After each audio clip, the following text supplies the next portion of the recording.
എന്റെ അനന്തരവനെ ഞാൻ സമ്മതിച്ചിരിക്കുന്നു ഭാനു. ഇവനെ നേർവഴിക്ക് കൊണ്ടുവരാൻ ആ പെൺകുട്ടിക്ക് കഴിയും.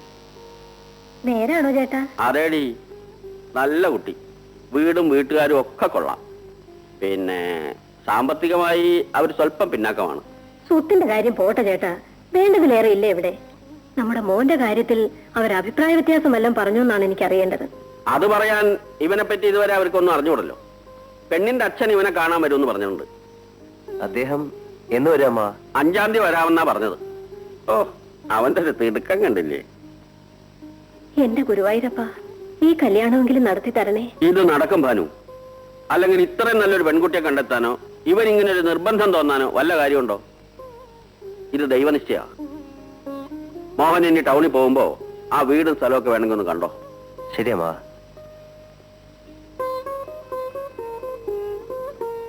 ആ പെങ്കൊച്ചും കൂടെ വന്നോട്ടെ ഭാനു.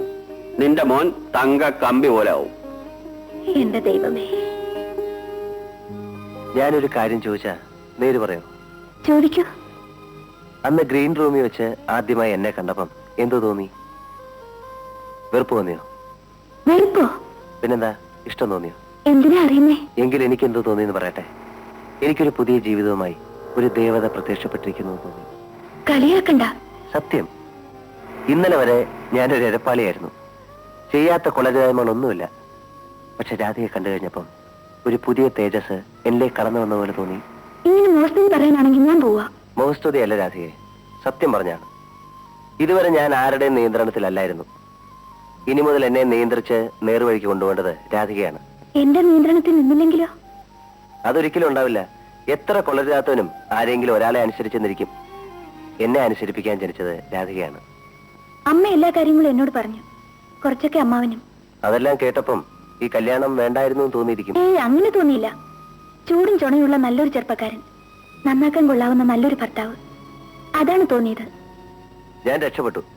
രാധയെ എന്റെ മുമ്പിൽ കൊണ്ടുവന്ന് നൃത്തം ചെയ്യിച്ചതിന് ഈശ്വരന് സ്തുതി. ആ, ഇനിയൊരു തമാശ പറയട്ടെ. അന്ന് ഞങ്ങൾ വന്നത് നൃത്തം കാണാൻ വേണ്ടിയായിരുന്നില്ല, നൃത്തം പൊളിക്കാനായിരുന്നു. കയ്യിലൊരു നീർക്കോലി ഉണ്ടായിരുന്നു. നീർക്കോലിയോ? അതെ.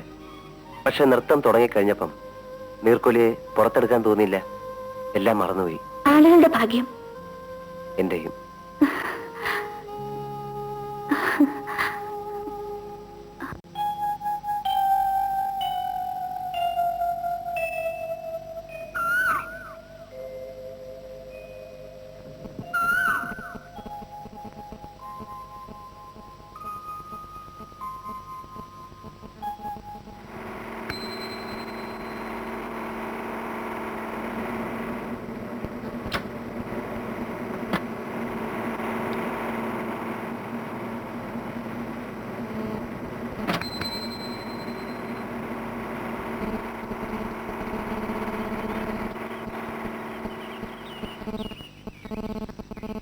ഈ ഭാനുമതി അമ്മയുടെ വീട് ഇവിടെ അടുത്താണോ?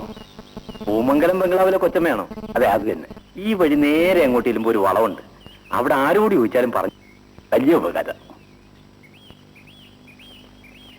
നീ ഉത്തവനെ അടിച്ചോ? അടിച്ചു.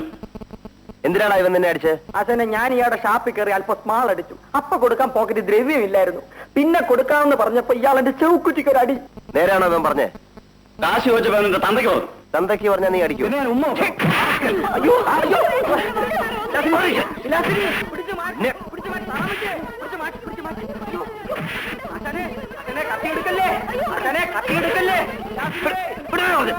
എന്താ അവിടെ? ഒരു ചെറിയ അടിയാ. അതിവിടെ പതുവാ. ഏതാ ബഹളം ഉണ്ടാക്കുന്ന പയ്യൻ? പൂമംഗലത്തെയാ. പൂമംഗലത്തെ ഭാനുമതി അമ്മയുടെ മകൻ. ഒന്ന് പറഞ്ഞ് രണ്ടാമത്തേന് കത്തിയെടുക്കും. ആരുടെ കൈ കൊണ്ട് എപ്പോഴാ ചാകുക എന്ന് ദൈവത്തിനറിയാം.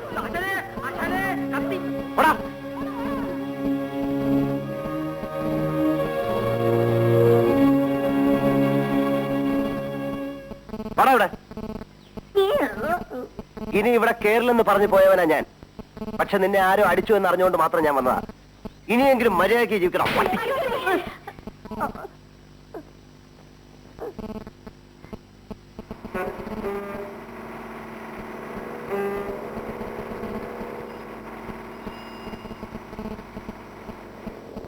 മിസ്റ്റർ ഗോവിന്ദ പിള്ളയല്ലേ?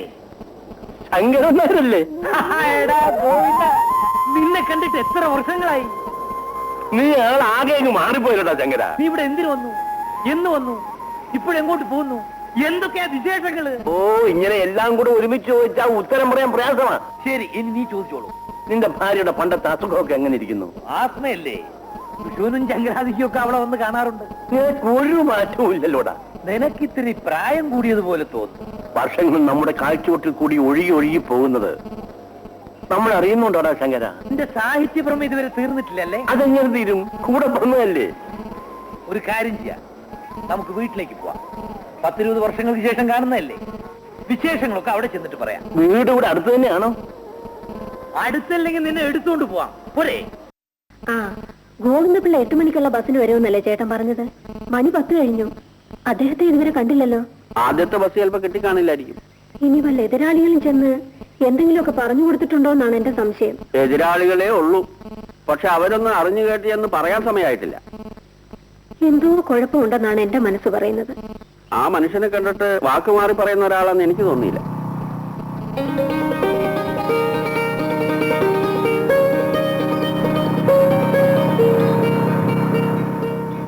നീ എവിടെ ആയിരുന്നടാ ഇതുവരെ? ഞാനൊരു അത്യാവശ്യ കാര്യത്തിന് അമ്മേ.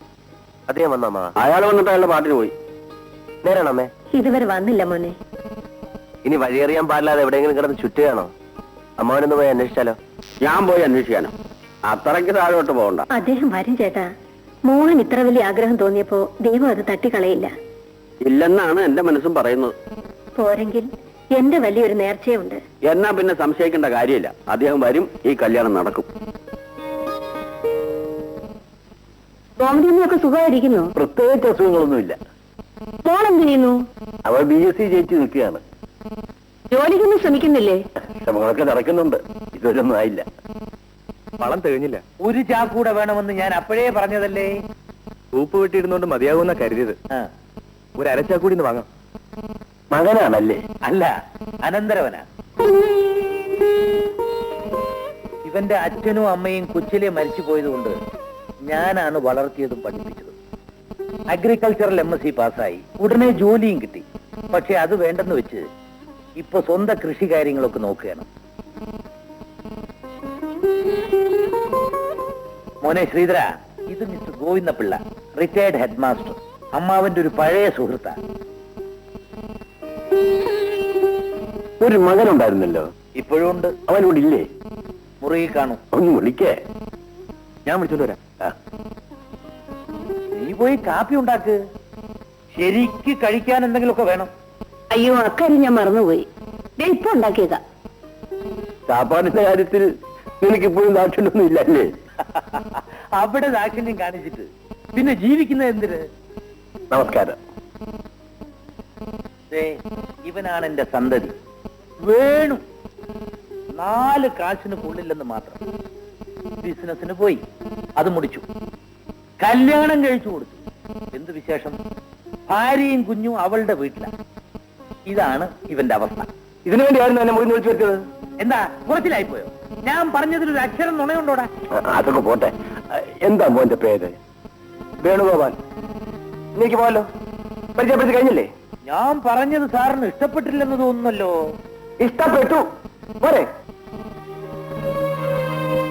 ഏതായാലും ഇത് വേണ്ടായിരുന്നു അമ്മാവ.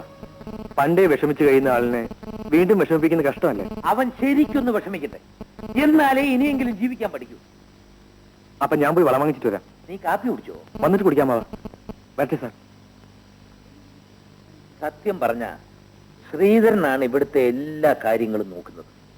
അവനെ ഒന്ന് സഹായിക്കാൻ പോലും വേണു പോവില്ല. എന്നാലും എന്റെ മുമ്പ് വെച്ച് അങ്ങനെയൊക്കെ പറയണോ? ആരോടെ എവിടെ വെച്ച് എന്ത് പറയണമെന്ന് നിനക്ക് ഒരു ബോധവുമില്ല. പണ്ടേ നീ ഒരു വിടുവായന. ഞാൻ വിടുവായൻ, നീ തെറിവായൻ. ഞാൻ തെറിയൊക്കെ മതിയാക്കിയത്. വയസ്സായി വരികയല്ലേ. നീ ഇപ്പൊ പാരടികളൊന്നും എഴുതാറില്ലേ? തീരെ നിർത്തിയിട്ടില്ല. ഈയിടയ്ക്കൊന്ന് കാച്ചി. ഏത്? മഹാകവി ജിയുടെ ഇന്നു ഞാൻ നാളെ നീ. ഒന്ന് കേൾക്കട്ടെ. ഇന്നു ഞാൻ നാളെ നീ, ഇന്നു ഞാൻ നാളെ നീ എന്നും ചതിക്കുന്നിതല്ല. അല്ല, ഇനി അല്പം കാപ്പി കുടിച്ചുകൂടെ? അല്പമോ? നല്ല കഥ. വാ എതിര്. അങ്ങനെ പൂമംഗലത്ത് പോകാതെ തന്നെ ചെറുക്കനെ പറ്റി അറിഞ്ഞു. മടങ്ങുമ്പോൾ നിങ്ങളെ കണ്ടത് ദൈവനിശ്ചയമാണെന്ന് എനിക്കിപ്പോ തോന്നുന്നു. അതെന്താ? നമ്മൾ തമ്മിൽ പഴയ സുഹൃത്തുക്കളല്ലേ, നമ്മുടെ കുടുംബങ്ങൾ തമ്മിൽ ഒന്ന് ബന്ധപ്പെട്ടാൽ എന്താ? അതിന് എന്റെ മോൻ വിവാഹം ചെയ്തു പോയല്ലോ. മോന് വേണ്ടിയല്ല, അനന്തരം ശ്രീധരന് വേണ്ടിയാണ് ഞാൻ ആലോചിക്കുന്നത്. നല്ല കാര്യം. അവന് പറ്റിയ ഒരു പെണ്ണിന് വേണ്ടി ഞങ്ങൾ അന്വേഷിച്ചുകൊണ്ടിരിക്കുകയായിരുന്നു. എന്നാൽ നിങ്ങൾ രണ്ടുപേരും കൂടി വീട്ടിൽ വന്ന് എന്റെ മോളെ ഒന്ന് കാണണം. എല്ലാവർക്കും ഇഷ്ടപ്പെട്ടാൽ നമുക്ക് ഉടനെ അതങ്ങ് നടത്താം. ശരി, ഞങ്ങൾ ഞായറാഴ്ച വരാം. ഉച്ചയ്ക്ക് ഊണ് അവിടെ. നല്ല മിടുക്കി പെണ്ണ്. അവൾ ഈ വീട്ടിൽ കയറിയ ഐശ്വര്യമായിരിക്കും.